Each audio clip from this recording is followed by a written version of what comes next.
All right. More from section 5.1. We're pretty much going to pick up right where we left off. We were talking about, right, decimal, whoops, that's not the one. We were talking about, right, decimals and sort of place value and the names of the places and how that then gives us the sort of names of the numbers.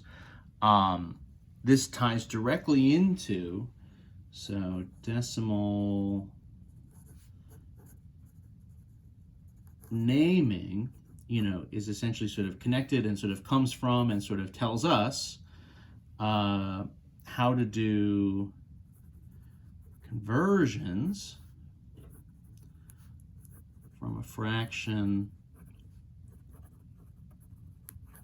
into a decimal. So that's some arrows. This is a little bit of a random sort of sentence, line of text. The idea I'm trying to get across is the same way that we kind of name the decimals. If you can say the name of a decimal, then you're going to be able to write it as a fraction, and kind of vice versa to a certain extent. If you can convert a decimal into a fraction, then you can also sort of take that fraction and you'd be able to sort of use the way it's written as a fraction to sort of say it and write the name of it. So let's dig in to something. Well, let's start with something maybe that we just probably know off the top of our heads. So converting from a decimal to a fraction. So this is always possible. So let's just take maybe the sort of most standard decimal we could possibly think of, which I would guess would be 0.5. And if I said, what's the fraction version of 0.5? Probably what you're doing is yelling at your screen 1/2. And then you're stopping, you're saying to yourself, well, that's kind of weird. This is a 5, but 1/2 as a fraction is just a 1 and a 2. So what's going on here? And the answer is, well, it's all about, right, the place values and sort of what those place values in the decimal sort of mean for this in terms of, right, how you would write it or say it, and all of that comes together. So let's think of what this number is, not as 0.5, but this is 5/10, right? So this place value, everything we said, right, in that first decimal place is worth, from a value perspective, right, 1/10. So 0.1 would be 1/10, would literally be the fraction 1/10. This is the digit 5 in its place, and so what's happening here, right, is as a fraction, right, the sort of name of that fraction is coming from, or rather the form of the fraction is coming from the name of the number. Everything here is all connected. So 0.5, that first decimal place, if that's all I have, it means that digit over 10. So as a fraction, 0.5 is going to become, right, 5 the digit, but it's over 10. So that first place value, right, is the tenths with a th, in the same way that fractions we say are, right, 3/4 is 3/4, 3 out of 4, right? So that same naming convention here from fractions is what's sort of giving us these place values. Everything we do, all the stuff that we've learned is all connected. It's all sort of, interacting with, these things sort of interacting with everything else. So you say, okay, well, that's great. 5/10. This is supposed to be 1/2. And I would say, well, sure, right? All we need to do is reduce it, right? Reduce. We can divide them both by 5, right? And so this will become the classic 1/2, right? 1/2. So 0.5 becomes 1/2 as a fraction through the kind of intermediate step of 0.5 is 5/10, reduces to 1/2. And there we go.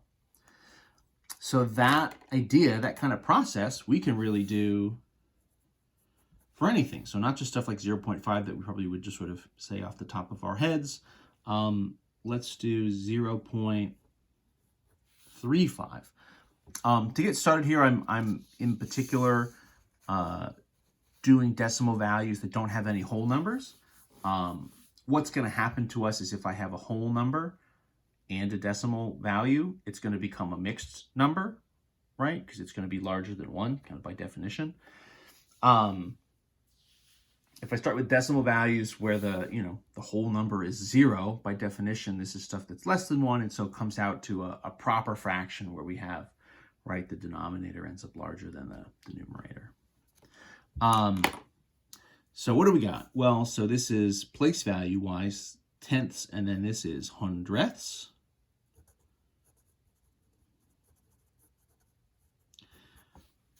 And so what we have in theory, the name of this number would be 35 hundredths.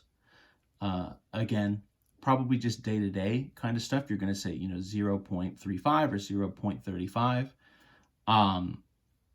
But technically it's 35 hundredths, which again is great to know because 35 hundredths kind of clearly means, right? So this is going to be 35 as my numerator over, so 3 is sort of over 10, 5 is over 100. So I'm just taking 35 all over 100. I'm not going to do anything. You could break it up and say this is 3 over 10 plus 5 over 100, but then you're just making yourself an extra sort of LCD problem to do, and it's just going to come out to 35 over 100 in the end. So don't make it too complex. Again, the idea, you can kind of get to that step pretty quickly, and then we just need to reduce. In this case, right, 5 and 0, so these are divisible by 5.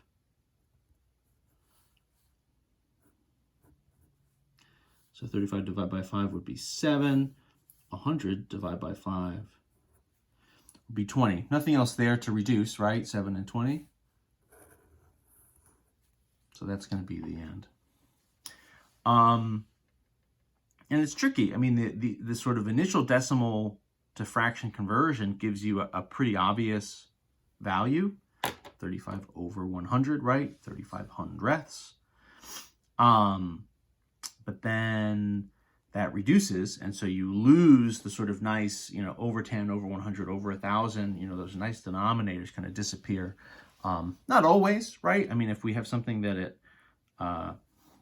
well, here, let's do another one. I'll do 2 more things. Let's do 0.0029. So get a little further out in the place values. We did this one before. That was sort of up here at the top. That place value, that fourth one is 10 thousandths. So this, right, tenths, hundredths, thousandths. So that's 10 thousandths. Again, with the TH. And all I'm going to do is I'm just going to put the 29 on top of it, right? So these 2 double zeros, in some sense, aren't really coming into play in terms of what should be in the numerator, what should be up top. I'm just going to go with the digits I've got. So in this case, right, so this is 29 on top over, well, 10 thousandths, so 10,000. You might start to notice here there's a correspondence between how many decimal places we go into and how many zeros are on the bottom, right? So this was hundredths, 2 decimal places is 2 zeros is 100. 1, 2, 3, 4 decimal places is 1, 2, 3, 4 zeros, right, is 10,000. And then from here, well, 29 is a prime, right? 29 does not break down into anything else. 10,000 is just multiple tens, 4 tens, and every 10 is just a 2 and a 5. So this won't reduce. And in that way, just from a how many steps do we need to do perspective, that's great news. So all we're going to do is just call it. Okay, 29 over 10,000. So done and done, absolutely. And that matches exactly, right, 29 10,000ths. How you would say that as a fraction versus how you would say it as a decimal is exactly the same, right? The digits are the same. and everything is kind of perfectly in sync. Let me do sort of two more, just kind of quick. Let's do, a couple that would end up as sort of mixed numbers. How about, that's a good question, sure. 15.405. And so what's going to happen here is that's going to convert to a mixed number. So all that I'm going to do, right, the 15 is a whole number. So that's just going to be 15 as a whole number. That's going to transfer directly. This is 405, so that's 1, 2, 3 decimal places, so that's 3 zeros. That's the, right, tenths, hundredths, thousandths. NTH. So that's 15 and 405 over 1,000. So just a mixed number. 15 is the whole, 405 over 1,000 is my fraction. I still need to reduce the fraction part here. Reduce. We could do a fives. The nice thing about reducing it, you know it's going to be a 10, 100, 1,000, 10,000. It's a version of 10 on the bottom, right? So the only thing you need to try to reduce by is 2s and 5s. Anything that's even, we'll divide by 2. Anything that ends in a 0 or a 5, we'll divide by 5. So those are kind of the two nicest division rules to think about at all. And we've got them. This is going to be, just to speed things along a little bit, 4 or 5 divided by 5 would be 81. And then 1,000 divided by 5, 100 divided by 5 is 20, so 1,000 is going to be 200. That's all division. You could kind of just do long form off to the side. I'm skipping that, writing it all out just to save a little time. But that's all stuff you can do in a pinch if it's not numbers that you're seeing directly. 81 and 200 are not gonna reduce. 81 is 9 times 9 is a bunch of 3s. 200 is, right, 2 times 100 is just, again, 2s and 5s. So that's gonna be our final version. Pretty good. One more. Negative. I'll do a negative, I guess. Negative is not going to have an impact by itself. Negative, I don't know, 6.3 or something, right? So that's 6 and then 3 tenths. So this is going to become for us. So negative is negative. 6 is our whole number. And then this would be 3 over 10. And that won't reduce. That's about as fast a conversion as we can do. So obviously, as the decimals get further and further out, you're just going to get a bigger and a bigger number on the bottom, right? 10,000s, 100,000s, a million, right on the bottom. It's all 2 and 5s. I'm not going to ask you necessarily to do super, super long ones. That's not really the purpose. The purpose of it, but it's all possible. It's all just the same idea. So that's converting from fractions to decimals. We'll revisit, so going the other way, having a decimal and converting it into a fraction is another process. We're going to kind of save that and do it in one of the later sections in this chapter. So we'll kind of come back to what that would look like going the other way. The short version is it's long division, but I'm spoiling it. We'll have to wait till we get there. All right, see you in the next video.